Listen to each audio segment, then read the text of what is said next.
భోగిపండ్లు ఎందుకు పోస్తారు, ఎలా పోయాలి, దీని వెనుక ఉన్న అంతరార్థమేమిటి తెలుసుకోడానికి ఈ వీడియోని చివరి వరకు చూడండి.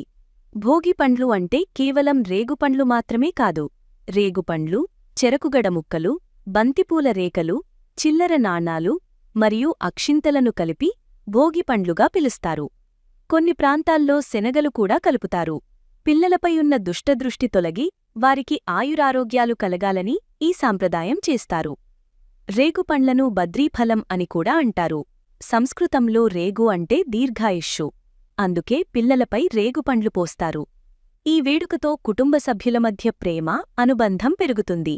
పిల్లలపై భోగిపండ్లు వేయడం వల్ల వారికి శుభం కలిగి మంచి ఆరోగ్యం చేకూరుతుందని నమ్మకం. భోగిరోజు సాయంత్రం ఈ వేడుక నిర్వహిస్తారు. సాధారణంగా 5 సంవత్సరాల లోపు పిల్లలకు భోగిపండ్లు వేస్తారు. కొన్ని చోట్ల 12 సంవత్సరాల లోపు పిల్లలకు కూడా వేస్తారు.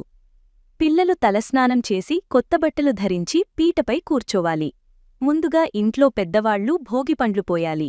తల్లి ముందుగా దృష్టి తీయాలి. తరువాత మిగతా బంధువులు ఒక్కొక్కరుగా వేయాలి. చివరగా పిల్లలకు మంగళహారతి ఇవ్వాలి. చిరునవ్వుతో పిల్లలు మంగళహారతి తీసుకోవాలి.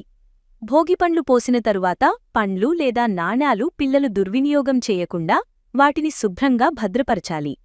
వాడిన పూలను గోవులకు తినిపించడం మంచిదని మన పెద్దల నమ్మకం.